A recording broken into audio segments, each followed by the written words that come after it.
আসসালামু আলাইকুম ভিউয়ার্স, দেখতে পাচ্ছেন আমি টিপ বোতাম লাগাবো এখন পাঞ্জাবিতে।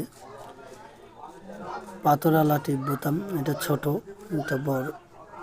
ছোটোর জন্য ছোট টিপ বোতাম, বড় পাথরওয়ালা টিপ বোতামের জন্য বড় ফ্রেম নিলাম এবং উপরে কাটাওয়ালা টিপ বোতাম বসবে উপরে কাটাওয়ালাটা, সেটার জন্য আমি ফ্রেমটা উপরে লাগিয়ে নিলাম। এখন নিচের ফর্মা বসবে, টাইট দিলাম ফর্মাটা।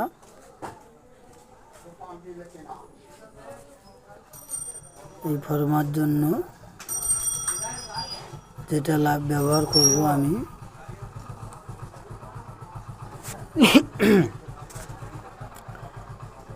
দেখতে পাচ্ছেন উপরে লাগাচ্ছি। এখন আমি ফ্রেমটি লাগাবো। এইভাবে মেজারমেন্ট মাঝখানে থুয়ে সমান করে নেবেন, নিয়ে মাঝামাঝি যে সোজাই বসালে আপনার মেজারমেন্ট ঠিক হবে সেই সোজাই বসাবেন। বসে হালকা করে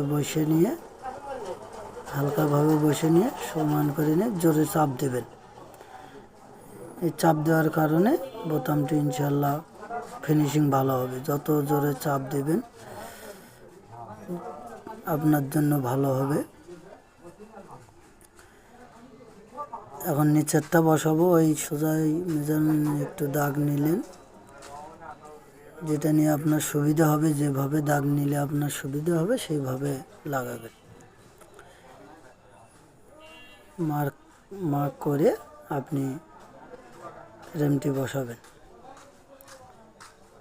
এটার জন্য এই ফ্রেমটি আমার যেটা লাগবে সেটা বেছে বেছে নিচ্ছি, দেখি কোনটা সেটিং হয়। ফ্রেম আমার কাছে বহু আছে, যে ফ্রেম যার সাথে লাগবে সেটাই ব্যবহার করতে হবে। উপরের টিপ বোতামটি লাগানো হয়েছে, এখন লাগাবো নিচেরটি। ইনশাল্লাহ ভিডিওটি দেখতে পাচ্ছেন, পুরোপুরি ভিডিওটা দেখবেন, সাথে থাকবেন। এটা রিং বোতাম বলে। স্ল্যাব বাটন যখন লাগাবো ইনশাল্লাহ পরবর্তী ভিডিওতে স্ল্যাব বাটন লাগানো দেখাবো আমি, সাথে যুক্ত থাকবেন ইনশাল্লাহ।